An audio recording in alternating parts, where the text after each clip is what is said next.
What's up, gangsters? How about an indeterminate number of minutes of random? All right, so it's been a little bit since I fired up the randomizer, and in the meantime, I have been spending lots of time working on this Hasegawa 132nd P40, doing lots of body work, sanding little nits out of my paint. But anyway, this is where it's at. This thing, has proven to be a much more challenging project than I expected when I went into it. I thought the whole thing was going to be just pretty straightforward, typical, robust, simple Hasegawa engineering. And for the most part, that's true, but it has not been without its challenges. If you're familiar with the kit, you know that it's got a joint back here in the middle of the tail that allows you to create either of two types of P40s. And that was challenging, but kind of proven to be the easy part as far as body work goes. The wing was, I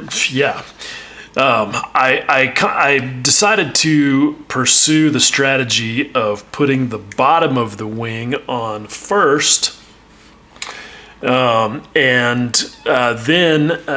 get that all lined up, and so that I would then be able to float the top halves of the wing assembly into position and get the best wing root joint, knowing that any kind of misalignment or whatever out here on the leading or trailing edge is a lot easier to deal with than this right here would be. And that strategy worked out pretty well. I mean, I got a pretty nice joint here. That's not any filling or rescribing.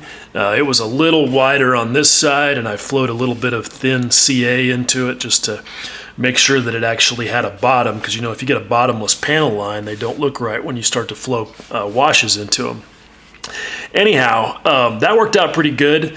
The port wing was pretty painless. It all lined up perfectly on every interface. The starboard side, not as much. I had quite a bit of misalignment on the trailing and leading edge that I had to deal with, but it all worked out okay.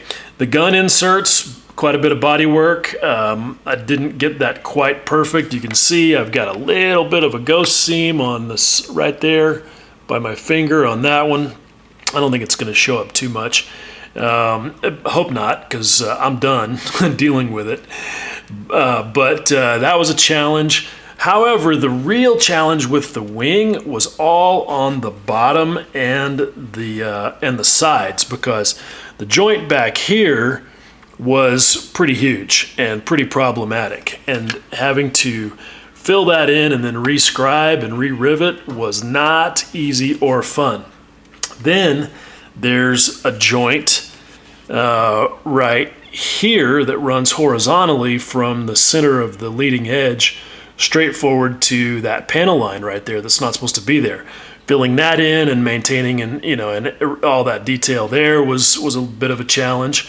These pieces that attach to the front right here, you can see where the sheet metal kind of curves up around the leading edge there.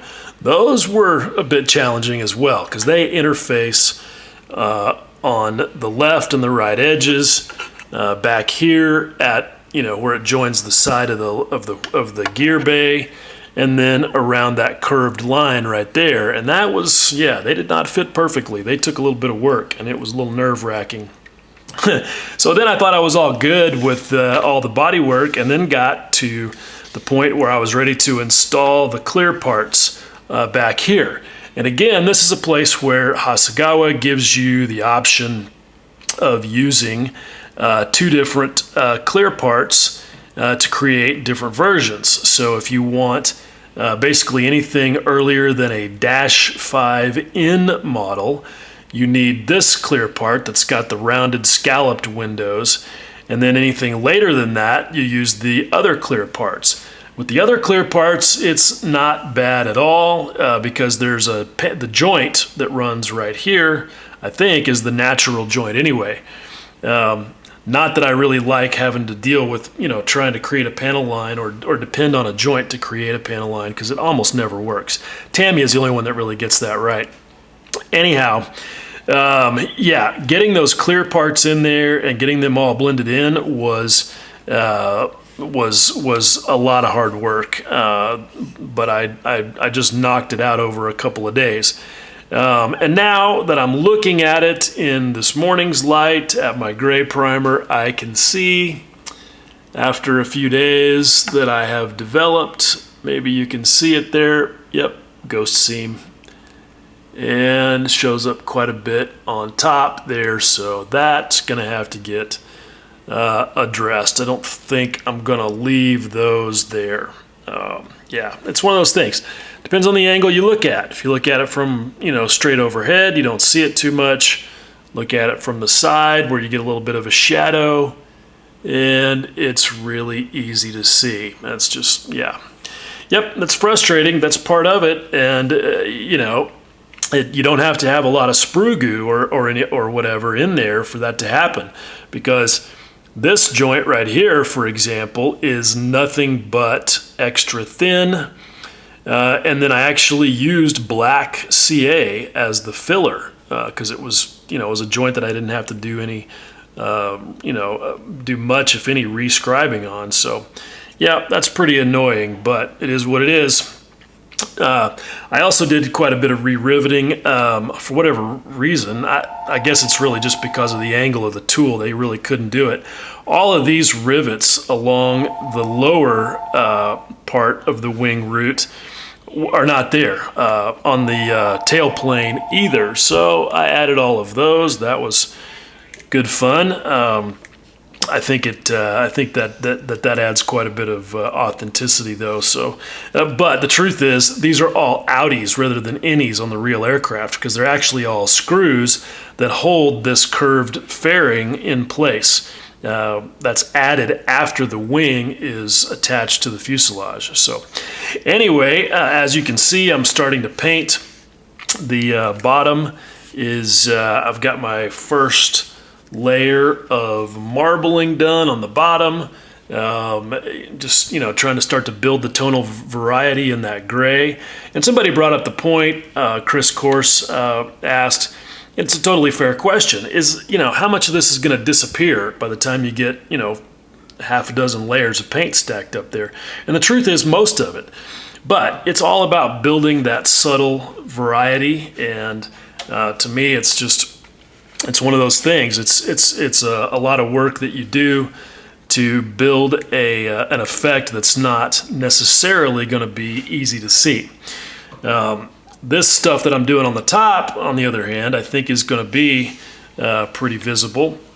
What my plan is I'm going to do chipping around the wing roots, obviously, and in a few other spots around the gun access panels. But one thing I want to portray on this one that I haven't done before is where the paint is abraded away from the zinc chromate yellow primer underneath it. And so that's what I've been doing here, is building up these layers. So what I did is, after primer, I shot my layer of MRP Super Silver to get the aluminum for the chips, then applied the hairspray, then came back and applied this zinc chromate yellow mix. And so what will happen is after I get all of the olive drab and everything on top of all this, the first thing that I will do is some sanding in very specific areas to allow that zinc chromate to show through, and then I'll actually start doing the chipping. So, yep, hopefully that will all turn out the way that I see it in my head. All right, so I've also got a bunch of crap here in mail call that's interesting. Got this roll of tape here that I'm looking forward to trying out. This is called Kapton. Somebody mentioned this on one of the groups, and allegedly the advantage is that it's like masking tape, but a little stretchier. So maybe kind of a like a hybrid between like vinyl pinstriping tape and just regular masking tape, because we all know, man, I don't know if I'm going to get this off here. I should have done this before I was on camera. we all know that masking tape doesn't stretch. It's just paper, so it's not intended to. This is about this, I don't know, it looks like it's a little thicker maybe than masking tape, but it certainly does stretch. What this is a high temperature tape. I'm not sure what the actual industrial use is, but anyway, comes highly recommended. I got some on Amazon. This was about $6 for this roll of it, and I'm looking forward to trying that out. Now here's one of those things that showed up in my Facebook ad feed we all know and love. And this is a thing that is marketed to the Gundam guys, and I don't know if it's going to be worth it. It was about 18 or 20 bucks. But what it is it's a tool that's supposed to allow you to scribe parallel lines, or lines that are parallel to each other or parallel to edges. So you've got this holder, all right, and then these photo etch parts allow you to basically create a little arm that sticks out from the side with the scriber on one end of it, or the guide on one end of it, I guess, and then the actual scriber coming out of here. And so what you do is it lets you run it along the edge of something so that the line you get is perfectly parallel to the edge. Hopefully that explanation makes sense. I don't know if it's going to work worth a shit or not, but being the tool whore that I am, I couldn't resist giving it a whirl. So I'll report back on how that thing works. I'm not sure how much use I actually have for it, but yeah, again, could not resist. I also cannot resist trying out new paint, and so I've got some new stuff from MRP that I got on my latest order. This is some of their new acrylic figure painting stuff, water-based acrylic paint, right there on the label. I love that these guys actually put the information on the label. So we'll see. I don't know, but I've been wanting to try it just to see how it performs compared to the other acrylic paints that I have used on figure painting projects. Okay, so, and then speaking of materials, so you guys may have heard Adam Wilder has decided to close his business. Apparently, I guess all of his products are produced in Russia, and I guess things are not going well with his business partners. This is based on his Facebook post to this effect. And you can see actually the writing on there. That is definitely Cyrillic. So I guess that part certainly must be true. Manufactured by arrangement with Wilder USA by company something Russia. Anyway, they're not getting along. So Adam decided to shut down his US website, and everything went on sale half off. And I decided, since I'd always wanted to try some of his weathering products, which I believe these are enamels, I grabbed some. I mean, I just couldn't resist, because I know that it's got a good reputation, and obviously Adam, being as skilled as he and talented as he is, if he likes it, it's got to be good. Kind of my theory. And yes, I just did the sniff test, and that is 100% an enamel mineral spirits based product. So got a bunch of those, mostly rust tones, some mud effects, brown mud splatter. I don't know when I'm going to have an actual use for any of these, but like I said, actually I got this masking fluid as well, because I like the fact that it's colored. I'm probably going to end up using that for some of the marbling on the P40 today even. So got that. Speaking of the 40, I've been doing some masking, working on masks for it. This one's going to be inspired by the 80th Fighter Group, the Burma Banshees. So I've been working on my skull mask. And you can see I got a pretty good cut on that. For you silhouette portrait guys, this was cut at a blade depth of 2, force of 3, and speed of 1. And it's separated, cut clean through this Aura Mask 810, cut through it perfectly and separated perfectly. So I'm pretty stoked about the way that's turning out. I'm really excited about getting to the paint, painting the insignias on that thing. It's just been a while. Here's another thing that came in the mail that I've ordered. This is a little sort of silly project I've got going. You guys know that I use trigger style airbrushes because my hands don't work very good and I just don't get along with the traditional double action mechanism. And the Iwata Neo that I use almost all the time is a 0.35 millimeter needle.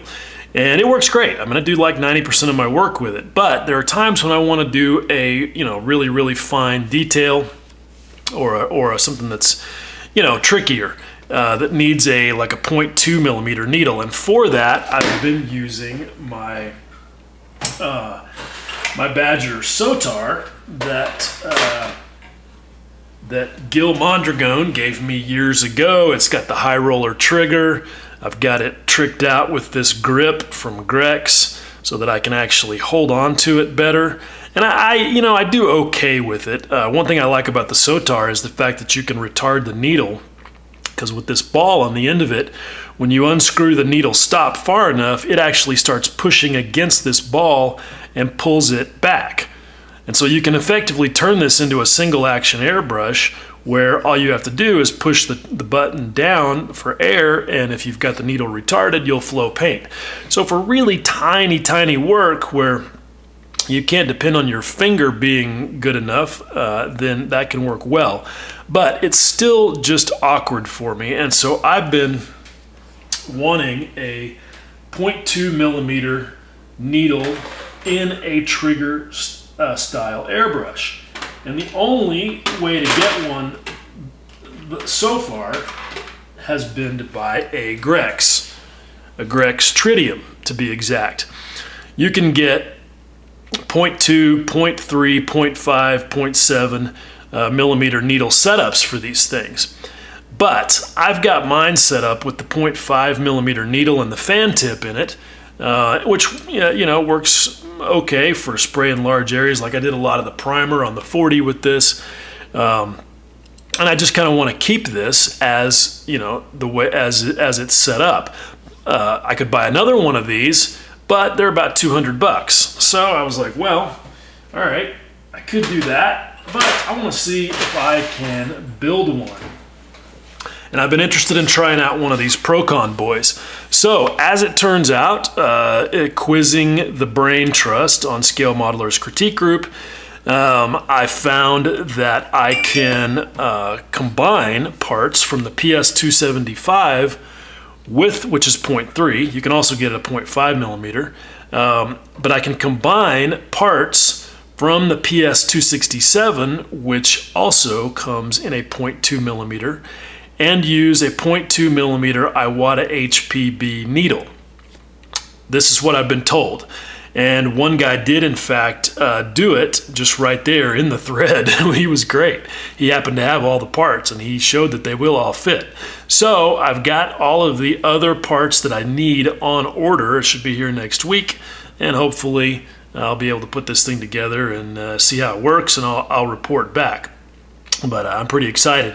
It's going to end up costing about, I think the time it's all said and done, it's going to end up costing about $250. So anyway, we'll see how that goes. That's next on my list of weird projects. This was a fun thing. So when I got started building models as a boy, I think I started when I was about 8, and I built models until I was like 14, getting old enough to get into BMX and dirt bikes and girls and all that stuff, just like all of us. And I left it behind. But for that brief period of time, this book right here was one of my go-to sources of knowledge and inspiration. This is the first book that I ever bought about model making. This is not my original copy that I had in 1980 or whatever it was. But for some reason, one day I just randomly started thinking about this, and I wanted to see if I could locate a copy of it. This was published in 1976 by Cambalch Books, and I was able to find this virtually pristine copy of it on eBay. And so I've been having some fun reading through this. It's pretty neat to go back and read the stuff that I was reading as gospel, 40 years ago, and compare it to the things that we're doing these days. Some techniques are timeless. Some of them, techniques evolve. So anyway, this has been kind of fun, and I will come back and revisit this again at a later time. Maybe I'll even do a book review. Anyway, I have no idea how many minutes of random that was, but I am certain that it's enough.